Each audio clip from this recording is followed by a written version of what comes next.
Celle qui vous parle, aujourd'hui une célébrité qui a fait couler l'encre, Maître Gims.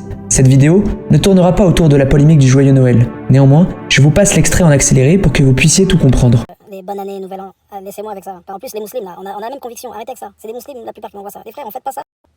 Est-ce que les compagnons, ils ont fêté le nouvel an? Abou Bakr Siddiq, Omar, Othman, Ibn Affan? Non, les gars, s'il vous plaît. Gims, de son vrai nom Gandhi Juna, aurait pu être un modèle d'assimilation. Du moins, il en avait le potentiel.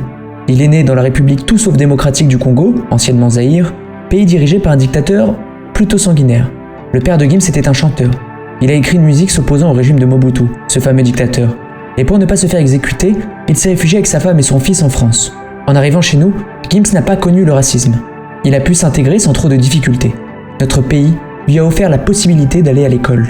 Néanmoins, il a dû aller de famille d'accueil en famille d'accueil, il a même dû vivre dans un squat, un mode de vie difficile, ponctué par les délits de ses proches, notamment un de ses oncles qui était un vendeur de cocaïne. Nous avons affaire pour le moment au profil fantasmé par la gauche, du migrant issu d'un pays dévasté, qui, par le fruit de son travail, s'intègre et rentre dans le moule. Un nénuphar sorti de la boue. Bon, je sens que les droitards qui regardent cette vidéo commencent à fatiguer. Ne vous inquiétez pas, notre petit ange va vite vous séduire. Gims ne soutient pas le mouvement Black Lives Matter et n'a jamais mis les pieds à leur manif. Pour lui, ce n'est que s'amoindrir que de raisonner comme ce mouvement. Il n'associe pas l'esclavage à tous les blancs, en faire une généralité serait une grosse erreur selon lui.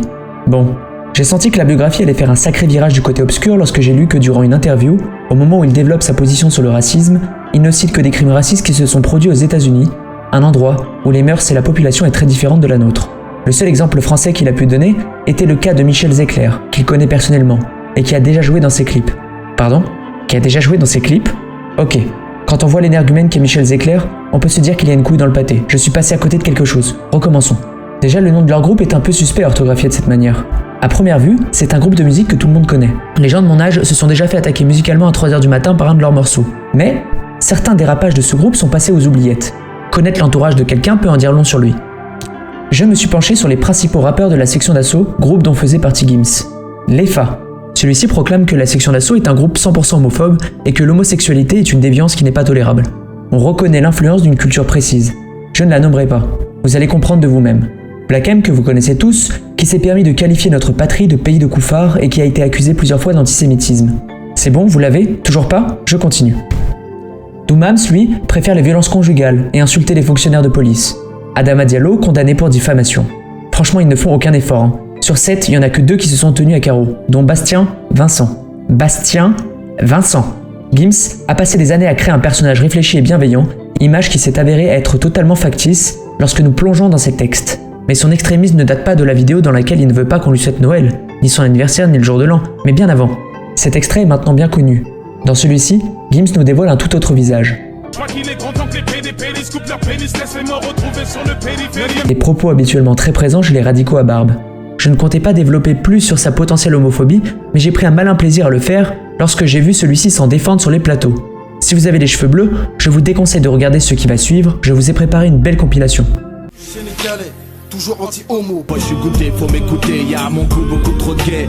Bien trop de gays qui s'aiment, ensuite se marient. La science rassure les mécréants, l'esprit tranquille, la vie est belle. L'homosexuel qui prend de l'ampleur adopte un gosse et moi j'en pleure. T'as froid dans le dos quand un travelot te dit vas-y viens. Car tu sais que l'homme ne naît pas gay mais qu'il le devient. Je vous ai montré que Gims ne pouvait pas encaisser les homos. Maintenant, je vais vous parler de ses liens avec l'islamisme. Pour commencer, le chanteur a fait partie d'une secte radicale, le Tabligh. C'est une organisation très rigoriste dans laquelle plusieurs membres ont déjà rejoint des actions terroristes, notamment en Syrie et en Irak. Gims, dans son documentaire sur Netflix, affirme en avoir connu et avoir fait partie de ce groupe. Dans une de ses musiques avec d'autres rappeurs, nous pouvons entendre « Normaliser qu'on s'installe chez vous, qu'on viole vos filles à 16 ».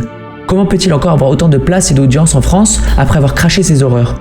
Gims n'a pas la nationalité française, et pourtant, il peut se pavaner chez nous après avoir chanté « On fait plus la différence entre les bons et les blancs, de vous à moi, on compte pas s'intégrer ». Ou alors « Laisse-moi un peu que je tire des balles et des balles dans ta patrie ». Comment peut-on laisser l'excuse du délire artistique lorsqu'on a connaissance de son ancienne appartenance à un groupe composé notamment de terroristes ? Il y a énormément de pépites de ce genre disséminées dans ses textes, dans ses métaphores, dans ses comparaisons, dans sa manière d'écrire. Mis bout à bout, on ne peut plus penser à une simple coïncidence. Souvent les femmes sont responsables de barbarie, de descente. Et la solution se trouve dans un accoutrement plus décent. De toute façon j'ai 2 tours d'avance comme Mr Ben Laden. La seule façon de vous insulter sans me faire péter, bah c'est le son. Je sais que nous avons tous dépensé des actes contradictoires, mais c'est quelque chose de plutôt visible chez Gims. Quelque chose qu'on nommait rapidement lorsque les journalopes parlent de lui. Prenons l'exemple de la dernière polémique où le chanteur a jugé bon de devenir le maître à penser de ses fans en leur demandant qu'on ne lui souhaite pas son anniversaire, Noël ou le jour de l'an, car selon lui, un bon musulman ne fait pas ça. Il ajoute que les musulmans doivent se concentrer sur leurs traditions. En soi, il a tout à fait raison. En revanche, il a fait l'erreur de s'improviser imam et musulman très pratiquant, mais il a vite oublié que la technologie a immortalisé bon nombre de ces écarts.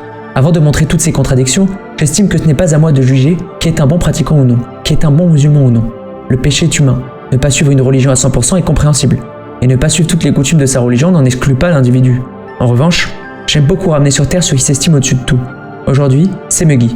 Commençons par sa femme, Demdem, qui, je cite, accepte tout ce qui vient de sa religion.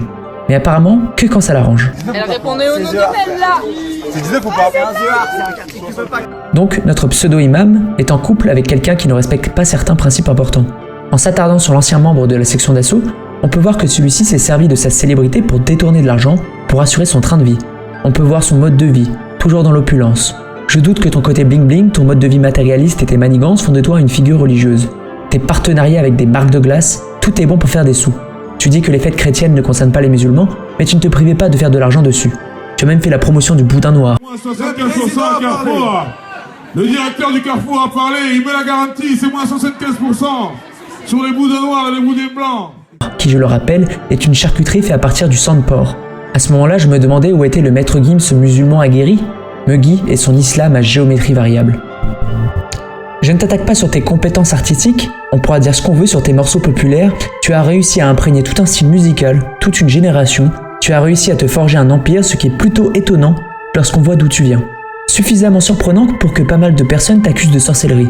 Tes sortilèges sont tellement puissants que même Valérie Pécresse t'a tourné le dos de manière magique, toi qui la soutenais sur les plateaux. J'ai encore tellement de choses à dire mais je vais en rester là. Le vainqueur de la chevalière en argent est Thomas Charb. Merci à tous les participants. Rejoignez le Discord d'Esperiapolis, on se retrouve là-bas, c'était le Kidam.